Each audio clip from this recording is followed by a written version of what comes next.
Hey guys, ഒരു video ഇട്ടായിട്ട് കുറേ നാൾക്ക് ശേഷം വേറൊരു വീഡിയോ ഇടുന്ന ആളാണ് ഞാൻ. സംഭവം എൻ്റെ മടിയാറിനാണ് കേട്ടോ, വേറൊന്നും കൊണ്ടല്ല. വീഡിയോ എല്ലായിടത്തും പോകുമ്പോൾ അവിടെ ഇവിടെയൊക്കെ എടുത്തു വെക്കും. പക്ഷെ എനിക്ക് എഡിറ്റ് ചെയ്യാൻ മടിയാണ്, വോയിസ് കൊടുക്കാൻ മടിയാണ്. അത് കാരണമാണ് ഞാനിപ്പോൾ ഇങ്ങനെ ഇരിക്കണത്. ബട്ട് ഞാൻ ഇന്ന് മുതൽ ചിന്തിച്ചു ഇനി ഡെയിലി വീഡിയോ ഇടണമെന്ന്. എനിക്ക് എത്രത്തോളം പറ്റുമെന്നറിയത്തില്ല, പക്ഷെ പറ്റുന്ന പോലെ ഞാൻ ചെയ്യുന്നതായിരിക്കും. ഇപ്പം ഞാൻ ഈ പറയുന്ന കേൾക്കുമ്പോൾ നിങ്ങൾ ചിന്തിക്കും എൻ്റെ വീഡിയോസിന് വേണ്ടിയിട്ട് കുറേ പേര് വെയിറ്റ് ചെയ്തിരിക്കുന്നുണ്ട്. ഒരിക്കലുമല്ല, എൻ്റെ ചാനൽ ചെറിയൊരു ചാനലാണ്. ആ ചാനൽ അത്രയും ചെറുതാവാനുള്ള കാരണം ഞാൻ തന്നെയാണ് കേട്ടോ. ഡെയിലി വീഡിയോ ഇടാത്തതുകൊണ്ടാണ്. പണ്ടൊക്കെ ഞാൻ വീഡിയോ ഇടുന്ന സമയത്ത് 1-2 സബ്സ്ക്രൈബേഴ്സ് വെച്ചിട്ട് എനിക്ക് കൂടുമായിരുന്നു. ഇപ്പം പിന്നെ ഇരിക്കുന്ന സമയത്ത് നമ്മുടെ റീച്ച് മൊത്തത്തിൽ പോകും.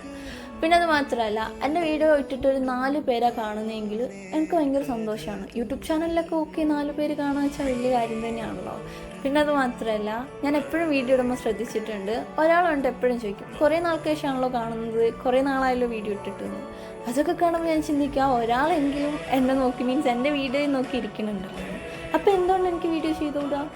എനിക്ക് എൻ്റെ വീട്ടിൽ നിന്ന് എൻ്റെ ചേട്ടൻ ചെയ്യുന്നതാണെങ്കിലും ചീത്ത കേൾക്കുന്ന ഒറ്റൊരു കാര്യം ഇതേ ഉള്ളൂ, സമയം ഉണ്ടായിട്ട് നീ എന്തുകൊണ്ട് വീഡിയോ ചെയ്യണില്ല. സോ ഞാൻ വിചാരിച്ചു എൻ്റെ മടിയൊക്കെ മാറ്റി വെക്കാമെന്ന്. എത്ര നാളത്തേക്ക് എന്നറിയില്ല, ബട്ട് എനിക്കിഷ്ടമാണ്, വീഡിയോ ചെയ്യാൻ ഇഷ്ടമാണ്, ഇടാൻ ഇഷ്ടമാണ്, എല്ലാം എനിക്കിഷ്ടമാണ്.